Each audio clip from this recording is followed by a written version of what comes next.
Halo halo bakunzi wa Humura TV show yambi ndabaramukije mwaramutse mwiriwe ndabashuhuje cyane ahantu muherereye hose mu mpande enye z'igihugu.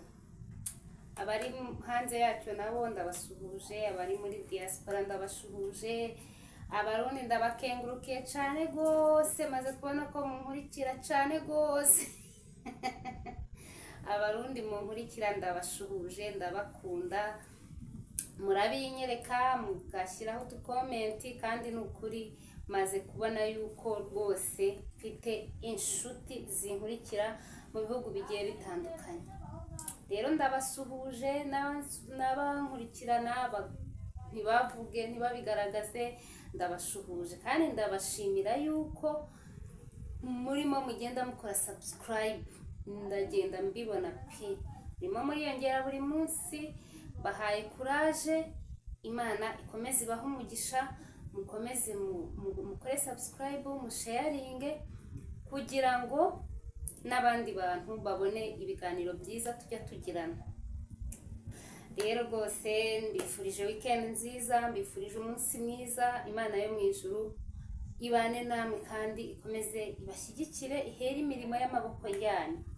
Aka kanya narinje kugira ngo tuganire ku kintu nabonye nibazaho cyane cy'ubwiyemezi burenze ukwemera. Muri no minsi hariho ubwiyemezi, cyangwa wenda no mu minsi yashize bwari buriho.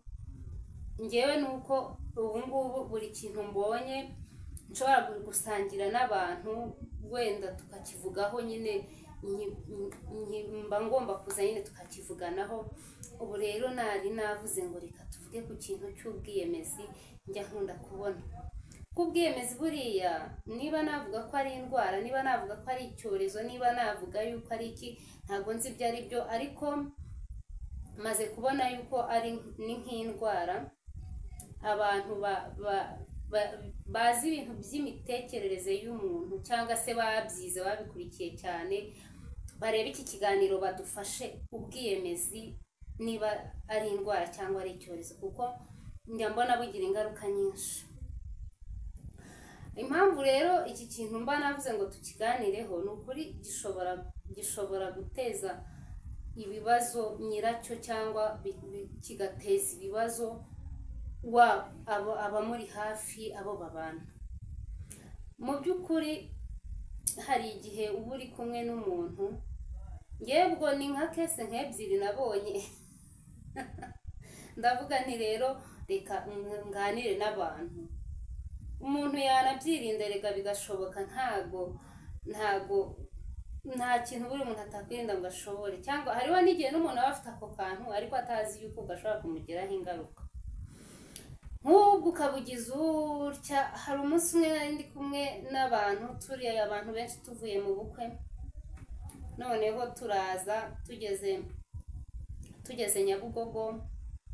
Bamwe nyine tujya gufata utumoto, abandi bajya gufata bisi zibageze iwabo mu makaritsiye. Urumva imodoka yitugejeje Nyabugogo, noneho havamo umugore umwe aravuga ati ngewe umugabo wanjye araza kumfata hano rwose, nta kibazo araza kumfata ahangaha ari mwigendere. Noneho ubwo ni ukuvuga ngo iyo avuze gutyo aba agira ngo akumvishe yuko we afite imodoka, cyangwa umugabo wenda afite imodoka ari buze kuza kumufata. Noneho rero ubwo ikintu cyanshanze, ngewe nabaye nkutegereza umuntu ho gatoya, mara iminota nka 40 nicaye aho ngaho nyine ntegereje umuntu. Ariko ngewe ntabwo nari ntegereje uza kumfata pe.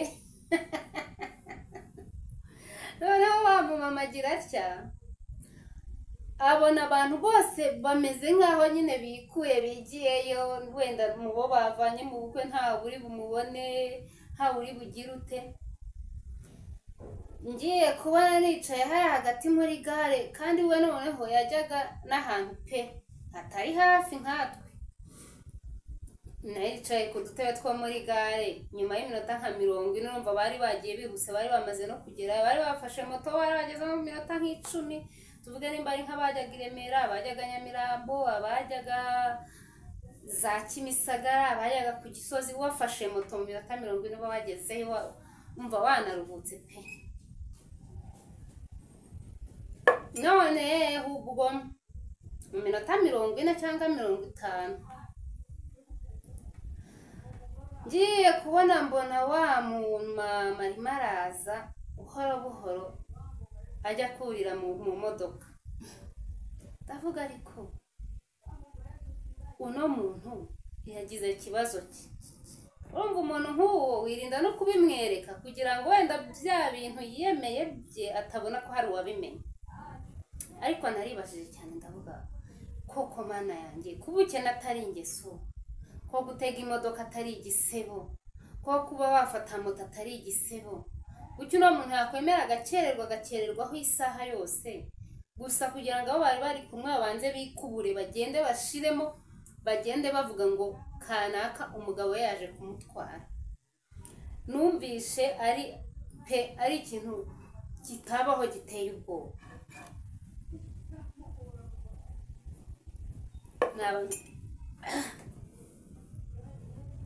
Mwabantu mwe rero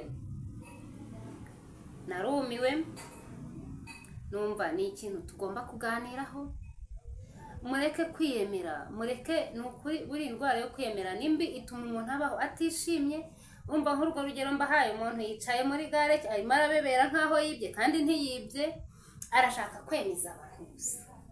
Kandi iyo yigenda ari kugera mu rugo agasanga abana, agasanga umugabo, akagira gute ubwo wenda uwo mugabo avuga yari yicariye no mu rugo wenda ategereje ngo umugore araje, umva umugore arimo arabuzabuza muri gare kugira ngo abo bajyanye bave mu nzira nyine.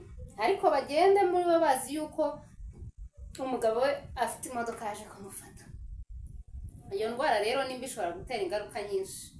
Amasaha ari kumufata ugasanga bumwiriyeho cyane, abuze nuko agenda. Tuvuge wenda yaratashye asanga abana basinziriye bamubuze kubera ubukererwe biturutse ku kwiyemera.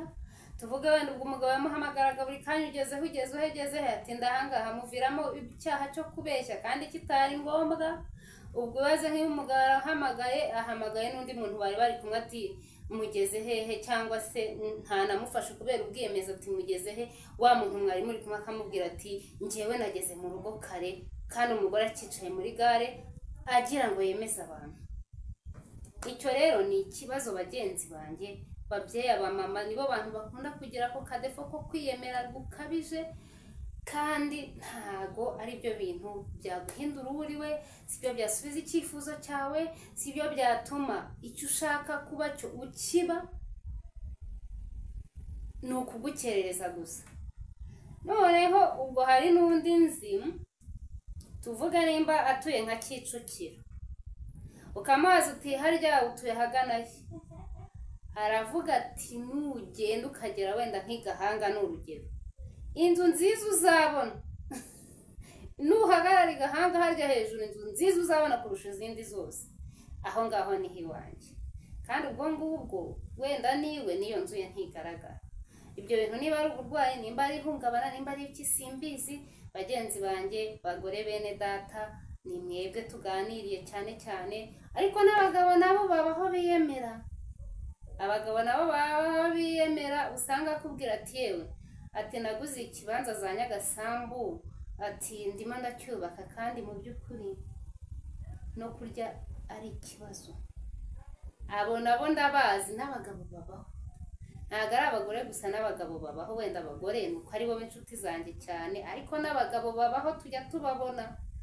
Akwiyemeraho rwose akakumutsa neza, akakubwira ati yewe ndimo ndubaka aha n'aha kandi ntaho.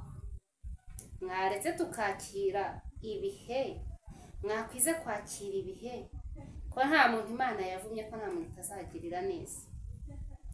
Cyangwa ukajya kumva umugabo rwose ntazi naho n'ingabo z'igihugu zikorera, ariko ugasanga yabyimbye kugenda yibyimbije mu bantu, avuga ati twebwe mu kazi kacu rero imeze gutya na gutya. Wamucokoza wamubaza uti sukore, ati ngewe ndi umusirikare mfite amapeta ya naje, ndi umupolisi. Mwakwihanganye ko ibyo baba barabikoreye, kuba ari ibintu baba bararariye amajoro, baba baragiriye ku makosi, baba byarabatwaye imbaraga, baba barakoreye bariyemeje gukorera ko batari ibintu umuntu agira cyangwa ahita abona, mukihangana koko. Mwa bagabo mwe namwe mwa bagore mwe tujye duhugurana. Iyi Humura TV show ibintu byose tuzatubivugiraho. Hari icyo nzavuga ukumva kirakureba, hari icyo nzavuga ukumva hari uzi kireba, ugafata video ukamusharinga, tukagenda dufashanya muri ubwo buryo. Ariko akantu ko kwiyemera ko ni kabi, ni hahandi umuntu ajya no mu bukwe kubera ukuntu aziyemera cyane, bategura bife ntajye ati njyewe ntago biriya biryo nabishobora, ntago njyewe ntago njya ndya inyama z'umutuku, ni inkoko n'amafi gusa. Ugasanga umuntu yiriwe anagana kubera ko yumva yiyemeye nyine kugira ngo abantu batamunyuza mu ijisho. Buriya rero nshuti zanjye ikintu mbabwiye, Uwiteka atakuzamuye nta muntu wakuzamura, ataguhaye icyubahiro nta wakiguha. Noneho hari n'abo nzi, hari n'uwo nzi kabisa wabinkoze. Umuntu ukajya kubona ukabona akodesheje imodoka anikopesha kugira ngo gusa nibamubona mu modoka agenda mu modoka bavuge baturiya muntu ameze neza. Ariko mana ya uzatubabare rwose dufashwe, kuko hari ibintu bitera ihungabana ni byinshi. Ukabona umugore yicaye mu modoka atigeze anayishyura yayikopesheje, azi ko ari bwambure, cyangwa umugabo. Ibyo ngibyo byo ni ubuhamya bwambayeho, ntago ari ubwabaye ku wundi muntu. Kavuga ati ndabemeza ndajya iwacu ku ivuko, Odile ubwo ari inshuti yanjye reka mutere izi njuga gutya na gutya, ndebe ko mbona akamodoka nimara kukabona ngende mbemeze, ubundi nawe nze mwumutse. Ni ukuri inshuti zanjye, kwiyemera si byo biguha icyubahiro. N'ubundi iyo wiyemeye ntabwo ushobora no kugenda nk'abakire. Hari uburyo ugendamo buri wese akabona yuko niyo modoka ariyo wakodesheje, hari uko witwara mu baturage bakabona ko iyo modoka atari iyawe kandi wanahemutse. Rero nshuti zanjye, akantu ko kwiyemera tukareke, tugenda tuzi yuko Uwiteka iyo yakugiriye neza nta muntu wakwambura iyo neza yakugiriye. Tuzi ko iyo Uwiteka yafunguye imigisha n'urushishi rurabimenya, niyo utagenda wirase cyangwa wiyemeye wiyumva, iyo Uwiteka yafunguye umugisha nta muntu ufunga. Rero ntago ntibikabe impamvu zo kumva yuko twagenda duhemuka cyangwa ngo tugende dukandagira abantu, dusyonyera abantu. Njye mbibona abantu bagenda biyemera amureba nkavuga nti ya baba nuko nyine ari agatirano, njye mpita mbibona. Ariko nshuti zanjye, icyo nababwira bakunzi ba Humura TV show, tujye tuganira, duhuze muri byose, tugirane inama, twungurane ibitekerezo. Ni ukuri kwiyemera byatuma uburara iminsi 2 kubera ko waba muri kumwe wabiyemeyeho wenda yuko ibingibi utabishobora, utarebaho, utakoraho. Ni ingero nyinshi, ngiye mfite ingero nyinshi, ariko bamvuze muri makeya kugira ngo tugendane duhinduke. Kwiyemera ni bibi, ni umuco mubi, kwirarira ni umuco mubi. Twige kuba batwebwe. Niba uri aho ngaho ukaba Imana iguhaye ubuzima bwawe, wikwihutisha cyane, kuko n'ubundi Imana yaguhaye ubuzima ikaba inakurinze, izaguha n'ibyo umutima wawe ushaka. Ujye ugenda ubifiringa nta kibazo ufite. Rero bakunzi ba Humura TV show, ndabakunda cyane. Ibyo nibyo twavuganagaho. Mfashe mumpe like, share, subscribe and comment. Naho ubutaha nshuti zanjye, ndabakunda. Bye.